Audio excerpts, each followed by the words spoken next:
even when there is no immediate benefit. So the cooperative system was generalized. And finally, in the later stage, we are using language, which is basically a cooperative enterprise, to do things that are not cooperative, such as lying. Yes? And that is what happened inside the reason for language. The form of language, it started from natural gestures. Okay? And then the gestures were ritualized. Particular gestures came to be associated with particular situations. And at some point, instead of gestures, people started to use sounds. So this is Tomasello's story. Okay? So for Chomsky, the big question was, how comes babies learn so much in such a short time? For Tomasello, the big question is, how comes the human race could evolve so much in such a short interval of time? Okay, the starting question is different. And his answer is, it's because we are a cultural species. We replaced biological evolution with cultural evolution. Cultural evolution, what is that? It means that the knowledge is pooled. Babies, when they grow, they learn, well, basically all the knowledge of the species. And every new creation is shared. And then somebody improves the idea. And the improved idea is shared again. So this allows for really speedy evolution, which could not happen if everything were biological. Okay?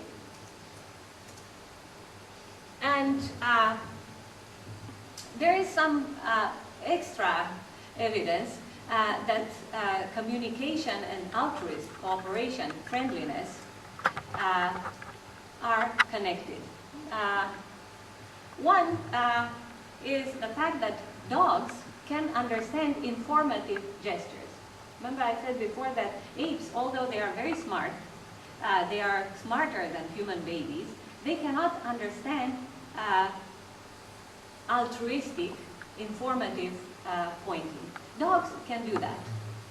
Why can they do that? Is because they evolved together with humans, and they were selected on this capacity to cooperate. And there were some experiments in Siberia with domesticated foxes. And what was done was to select some foxes for friendliness. Friendly foxes. Foxes that were not afraid of humans and were not aggressive. And there was a group of foxes with this quality, and those foxes were also good communicators. They can understand pointing gestures. So there is a connection between friendliness and cooperation and the ability to learn language, to communicate. Okay? And finally, because I put Alex the parrot on the title, there is the case of an African gray parrot that was taught language. Now, everybody knows that parrots can produce sounds, right? But this parrot could do much more. He could sustain kind of conversations, so answer intelligently. And he also was able, at some intelligence tests, to perform much better than was expected from a bird. All right? But what is interesting here is that the way he was taught was in a communicative manner. Okay? There was a teacher and a human, and at first the teacher and the human were performing the task, and then Alex was invited to collaborate. Okay? So communication also leads to increased intelligence, if you take it like this, right? So this is about the two theories. And why would this be of any importance to you? Right?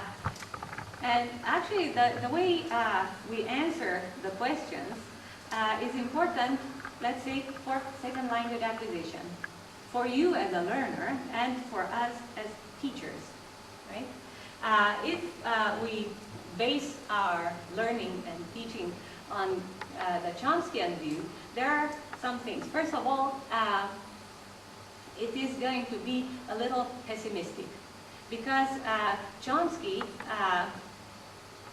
asserts that there is a fundamental difference between the way we acquire our first language and the way we acquire our second language. It's quite different. Different mental capacities are used. So according to the Chomskyan view, that the chance, so if Chomsky is right, then the chance of learning a foreign language at the same level as the first language are very slim. Right? And this, if you think like that, then you are going to make effort in different ways. Also, given the fact that communication is secondary, is not primary, then a teacher will be more interested in raising awareness, making people see the differences, become aware of things, and not so much in communication. Right? And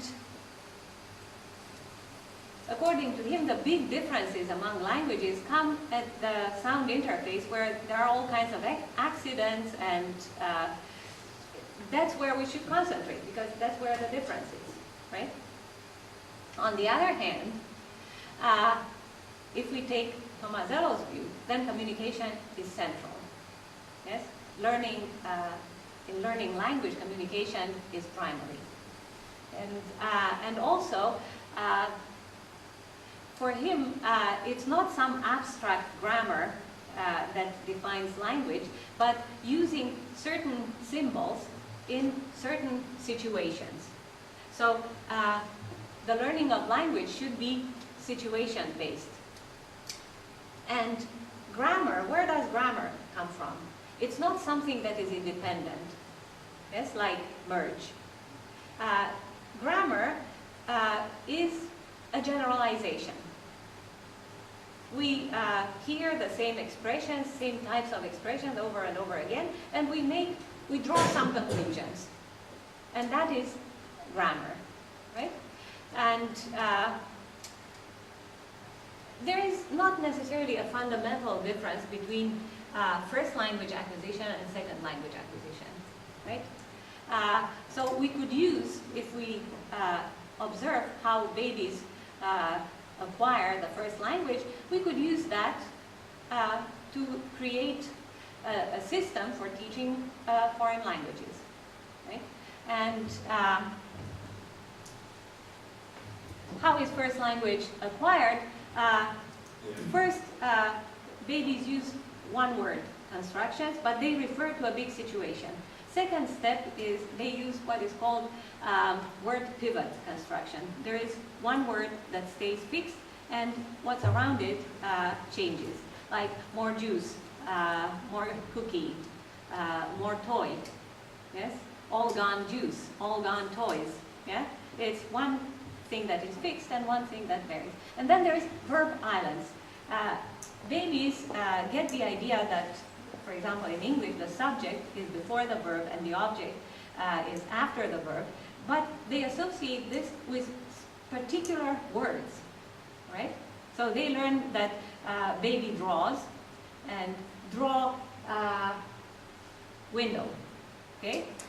They associate these with the verb draw, and they cannot use the pattern with other words, only with the verb draw, right? So this is what he calls the verb island. And from verb islands, then they begin to generalize, and from there they get the abstract constructions. Okay? So this kind of system could be possibly used for second language acquisition too, right? Okay, basically, this is it. So, two different systems with two different consequences, but the consequences are not only for second language acquisition. You could decide the answers to all kinds of questions based on these two views on language and thought and what it is to be human, right? Even, for example, is Wikipedia a good thing or a bad thing? If you are a Chomskyan, you will answer in a certain way. If you are Michael Tomasello's supporter, you will answer a different way. Is plagiarism something horrible? Yes or no? Answers will be different, right? So I will kind of stop here and hope that there are lots of questions. One thing to say at the end, the goal of this little lecture was not to give you answers, all right, but to raise questions. With what I told you about Chomsky and about Michael Tomasello, you cannot have an opinion about them, okay? To have an opinion about Chomsky or about Michael Tomasello, you must read their work. And you must read the articles and see how they analyze different things. People have opinions immediately and based on not so much data. Well, I tell you clearly that you cannot have opinions based on what I told you today, all right? Okay, thank you.